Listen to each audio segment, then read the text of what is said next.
교장 선생님, 네. 혹시 정순신 변호사와 부인 조 씨, 그리고 서울에서 학교폭력 자치위원으로 활동했다고 하는 송계동 변호사와 공적 사적으로 혹시 연관이 있으십니까? 없습니다. 일면식도 없으십니까? 네. 예, 나중에 수사기관에서 밝혀지면 큰일 납니다. 네. 네. 법조인의 카르텔은 견고했습니다. 법조인 아버지를 둔 정구는 확실한 신의 아들이었습니다. 국가수사본부장에 발탁된 정순신 변호사는 연수원 27기로 한동훈 법무부 장관의 동기입니다.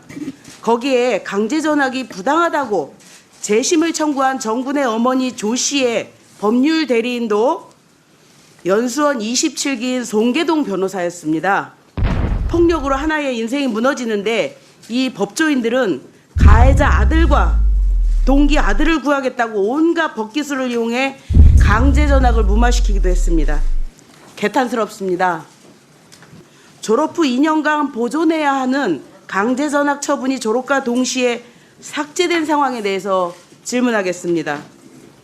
교장 선생님은 고은정 교장은 이 사건의 현재 상황에 대해 충분히 인지하고 계시지요? 제가 말씀 좀 드려도 되겠습니까? 충분히 인지하냐고 물었습니다. 충분히는 모르겠지만 제가 알고 있는 내에서는 답변하겠습니다. 네. 2019년 9월 1일자로 부임하셨지요? 네. 예. 그러면 발령 후에 정군이 2019년 2월에 전학을 왔고 4월에 강제 전학 집행정지가 대법원에서 최종 패소한 사건에 대해서 알고 계셨습니까? 모르고 있었습니다. 그럼 부임 와서 뭐 하셨어요? 학교 폭력으로 그것도 민사고에서 반포고등학교로 전학한 학생의 사건에 대해서 알았느냐라는 거예요. 몰랐습니다. 발령해서 몰랐어요? 네. 몰랐으면 교장의 자격이 없는 거죠. 그렇죠? 많습니까? 반포고에 이런 학생들이 몇 명이나 됩니까? 발령 당시에 이 학폭으로 학교에서 이렇게 보호를 받고 있는 아이들이 몇 명이나 됐습니까? 모릅니다. 잠깐만요. 저 발언 중지 좀 시켜주시면 안 될까요? 중지라는 교장쌤, 무슨 교장쌤 발언을 그렇게 해요? 그런 거를 모르면 교장이 왜 있어요? 왜 있어요? 그 자리에. 이게 무슨 해괴망측한 답변입니까? 학교에 부임을 했으면 적어도 학교 폭력이라는 것 때문에 전학을 왔거나 그 학교에 학교 폭력으로 인해서 관리받고 있는 아이들이 얼마나 있는지는 확인을 하셔야지 교장 아닙니까? 그 학생을 기본적으로 집중적으로 관리를 한다고 하면 그건 낙인 효과입니다. 뭐라고요? 낙인 효과입니다. 무슨 낙인 효과예요? 교장 선생님이 잘 알고 그 아이들에 대해서 어떻게 그 아이에 하면 대해서 개선을 잘 아는 사람은 학급 담임선생님이시고요. 그런 의무 없다 이렇게 말씀하시는 거죠? 그렇게 말씀드린 예, 적은 없습니다. 그렇게 알아듣겠습니다. 학교에서 학폭에 관해서 무슨 일이 일어난지 학교장은 몰라요. 이 답변을 지금 하신 거예요. 아닙니다. 그 답변 하신 거예요. 아닙니다. 뭐가 아니에요? 그 답변 하신 거지. 왜 아닙니다. 몰라요? 확인- 넘고요. 문제가 되는 학폭 기록을 삭제하는 학교폭력대책심의위원회는 몇 월 달에 개최하셨습니까? 그때 심의 대상이 몇 명이었어요? 그것도 모릅니까? 심의위원 몇 명입니까? 우리가 9명입니다. 9명입니까? 네. 그중에 학부모 과반수고 외부 인사는 몇 분입니까? 학부모 포함해서 학부모 포함해서 9인데 네네. 학부모가 몇 명이냐고요? 5명입니다. 5명이고 네. 4명은 외부 인사죠. 외부 인사 중에 검사 있었습니까? 변호사 있습니다. 검사 없었습니까? 네네. 변호사 있었습니까? 네네. 변호사 이름이 누굽니까? 그건 밝힐 수 없습니다. 송계동입니까? 아닙니다. 아닙니까? 네. 변호사 이름 확인해 주십시오. 제가 자료 요청했습니다. 이분이 연수원 27기 동기들과 연관이 돼 있지 않다라고 하는 것을 주셔야지 저희가 확인합니다. 아시겠습니까? 법에 의해서 그거는 명단 그러면 공개하지 강원도 못하게 되어 교육청은 있습니다. 법을 어기고 제출한 겁니까? 민사고는 법을 어기고 제출한 겁니까? 그러면 성명에 땡땡으로 해서 제출하겠습니다. 땡땡으로 안 됩니다. 이름하고 직업 주십시오. 자신 있으면 명단 공개하십시오. 심의위원회는 교장이 관여할 수 없고요.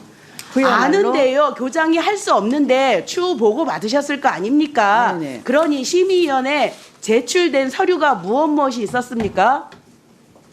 그것도 그 공개 불가입니다. 교장 선생님, 제가 보기에는 지금 답변하시는 태도랄까요? 조금 그 의원님들하고 서로 소통하면서 좀 원만하게 답변을 좀 해주셨으면 어떨까? 제가 1차적으로는 이렇게 우선 좀 예, 말씀드리겠는데요. 저도 그렇게 하기를 희망합니다. 예.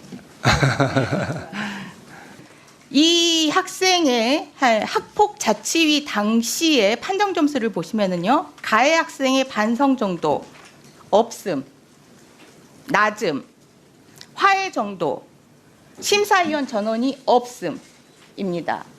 그런데 반포고등학교에서 전담기구를 통해서 심의를 할 때 갑자기 반성과 화해가 있다라고 판단되는 근거가 뭐였습니까? 가장 그 아이를 잘 아는 학급 담임 교사 그리고 그 반에서 수업하는 교과 선생님들의 의견을 다 듣고 종합해서 의견서를 냈습니다. 피해자와의 화해 정도를 객관적인 자료로 판단해서 전담기구는 삭제할 수 있다라고 했는데 지금 말씀하신 거는 그와 관련된 객관적인 자료가 아닌데요. 그리고 그 심의위원회를 열기 전에 그 학폭 담당 교사가 학생과 학부모를 면담한 것이 회의록에 나와 있습니다. 학생과 학부모를 면담을 해서 학생이 반성을 했다라고 네, 그렇게 얘기를 하니까 네. 반성한다라고 심의기구에서 판단합니까?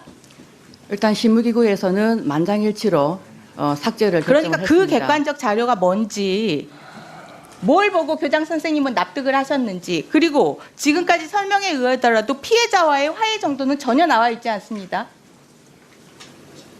그와 관련된 객관적 자료 있었습니까? 회의록에 기재되어 있는 걸로 기억합니다. 보셨다면서요. 네, 어떻게 되었습니까? 반성을 하고 있고 앞으로 그런 일이 없도록 하겠다는 그런 내용이 있습니다. 판정 당시에 8명 전원이 화해 가능성이 없다라고 판정이 됐는데 전담기구 심의 당시에는 어떤 객관적인 자료로 그 부분을 판단을 하신 겁니까?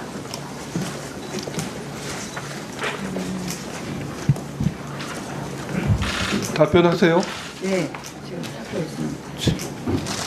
그 회의록에 기재되어 있는 것 같다고 지금 말씀하셨잖아요. 네, 화해 정도에 대해서 어떻게? 회의록은 제가 공개를 못 하고요.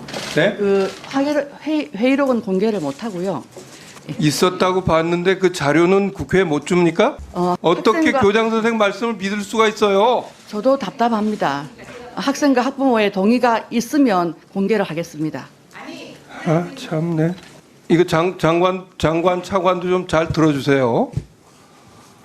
학교 폭력 기록을 삭제했는데 중요한 요건이 있어요.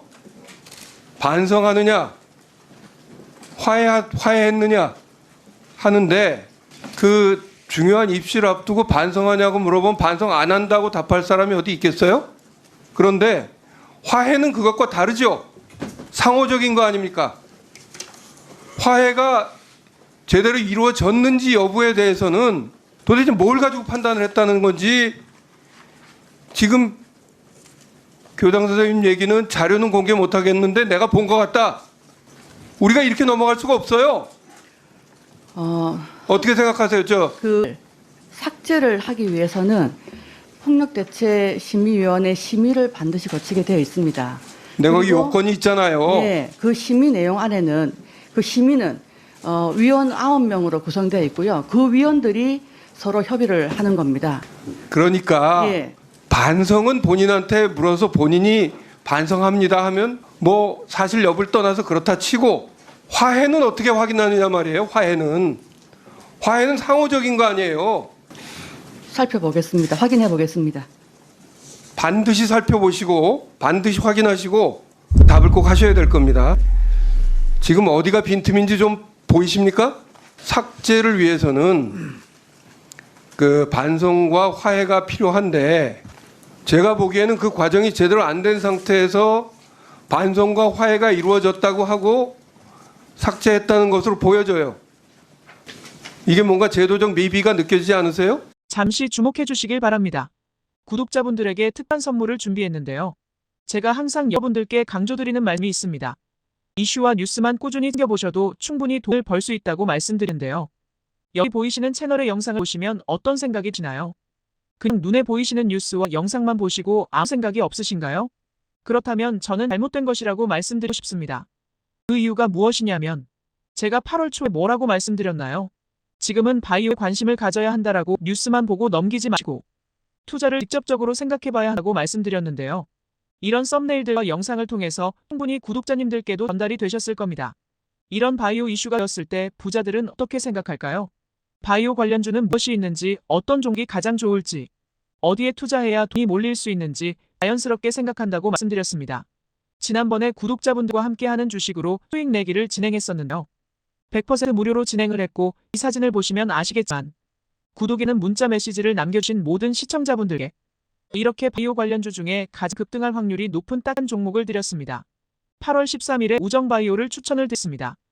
여기 나와 있는 사진을 보시면 정확히 얼마에 매수하고 어떤 종목을 사야 하는지, 어느 지점에 팔아야 하는지 이런 부분들까지 여러분들에게 정확히 알려드렸는데요. 실제로 많은 분들께서 수익을 보셨습니다. 오른쪽을 보시면 알겠지만 8월 13일에 우정바이오를 소개해드리고 나서 실제로 며칠이 지나지 않고 이렇게 주가가 상한가가 되었습니다. 당시에도 굉장히 많은 분들이 제가 드린 이 종목으로 수익을 내셨습니다.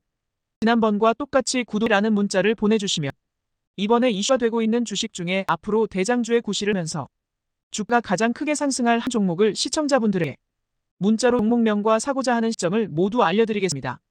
이 영상을 보시고 계시는 시청분들 중에 종목이 궁금하다 하시는 분들은 남녀노소 시간 뗀 건 없이 이렇게 상담 번호를 항상 남겨놓고 있습니다. 전번호 010-5648-2209 똑같이 무료 급등 주식 문자를 보내드리겠습니다. 돈을 받는 것도 아니고 투자를 대신해드리는 것도 아니고 부담 없이 구독 문자 보내주시면 되십니다. 수익이 나신다면 구독과 좋아요 한 번씩